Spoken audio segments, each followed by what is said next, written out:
one that I am doing is a book called Knife, and this is by RJ Anderson.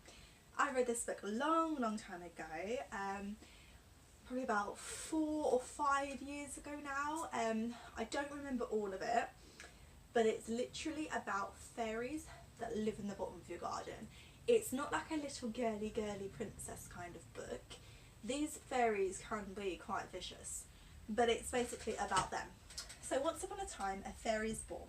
She lives in an old oak tree at the bottom of a garden with the rest of the fairy folk. Never has she known a time when life hasn't been hard, with many dangers and much adversity, but when she becomes the hunter of a group and learns to do battle in the outside world, her adventures really take off. Don't read this book if you're expecting fairy dust. The last thing Knife is likely to wield is a magic wand. She wields herself a little knife. No, she's really cool. And I remember actually, there's a human and he puts down Knife and she looks up at him and you just see this big face. And I remember it, but I don't remember too much about it. So if you have read it, let me know a little bit more because I've completely forgotten it. But it was definitely a book that had to be on this list because I remembered it. And it was on my Goodreads as well, so that's why. The next one is going to be Unfortunate Fairytale. The Unfortunate Fairytale series has got lots of different characters in it. It's got Rumpelstiltskin in it, it's got Snow White, it's got Sleeping Beauty, it's got all the different fairytale characters in it, because basically it's based on the Brothers Grimm and their stories and fairy tales and things like that. So it's got more than just fairies in it, but there is one specific character that ends up being a big part of it in the third book, I think, and it's basically about different fairy tale characters, and there is a fairy in it. And I really enjoyed this series. So the book that I'm picking is Forever, and this is the one that I'm picking because it's mainly got more fairies in it than the other ones, because there's fairy godmothers. When the Godmothers Guild is destroyed by Teagle's army, Mina finds herself without a guidance of her Fae godmother. Alone and confused, she must lean on her friends for support.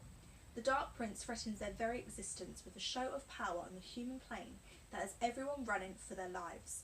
To save them, Mina must make a deal with the prince to become his prisoner or lose her friends forever. But is there any hope for Jared and the love they briefly shared, or must Beauty destroy the beast she created? It's so good. It's got like Beauty and the Beast in it, like I said. It's got Red Riding Hood in it. It's just a really good fairy tale series, but it's not like girly again. So the next one that I am picking for fairies is, are you ready for it? Paranormalcy. I think that's how you say it. This is by Kristen White. Again, this is a book that I read a long time ago. To be honest, I think I only read like the first few chapters, but the book was really good. But I think back then I just did not appreciate YA fantasy. Damn you. So yeah, I did actually have it as a book as well. It wasn't just like on the Kindle, and I do remember having it. And when I saw it, I was like, yes, you're on my list. So discover the first book in the sparkling paranormal romantic trilogy by Kristen White. I keep saying right, I don't know why. Sorry, I should say White.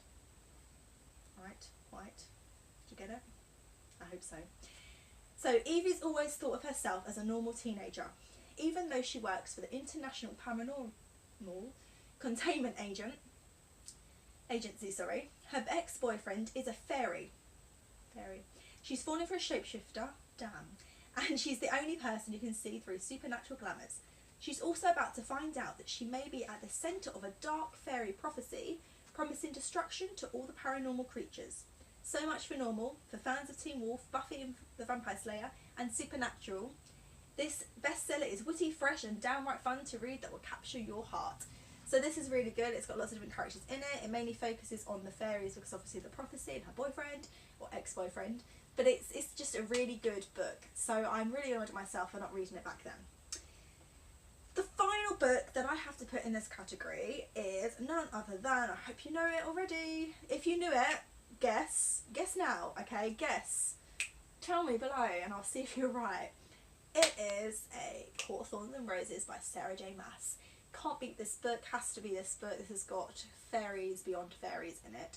So the reason I picked the first one is because it's the first time you're introduced to the Fae and the fairies and the High Lords, The other 2 books are just as great, and I really love them. I love the whole series, and they've got more fairies in it than this one because you go to different courts and stuff. Whereas this one, it's only like after halfway when you start to like do, you know, well, if you've read the book then you'll know what I'm talking about. If you haven't, I don't want to spoil it for you. But this one is when you're first introduced. So, I love this book. So Feyre's survival rests upon her ability to hunt and kill. The forest where she lives is cold, bleak place for the long winter months. So when she spots a deer in the forest being pursued by a wolf, she cannot resist fighting it for the flesh. But to do so, she must kill the predator, and killing something so precious comes at a price. When pursuit should come in now? Dragged into a magical kingdom for the murder of a fairy.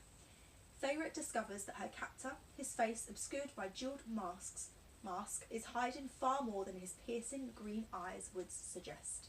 Feyre's presence at the court is closely guarded, and as she begins to learn why, her feelings for him turn into hostility to passion, and the fairylands become an even more dangerous place.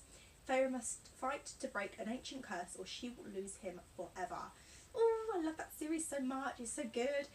Like I said, it's got so many fae in it. It's got different courts, like the night court, the day court, the dawn court, the spring court, the winter court, the summer court, and the, what am I missing? Autumn court. So it's got different courts in it. It's got different types of fairies. It's got like the High Lords. It's got the good ones. It's got the bad ones. It's got so many different people in it, like humans. It's just a really, really good book, and I can't think any more fairy than this one. So yeah, that's the end of the 3rd video, and I'll see you guys for the next one. Bye.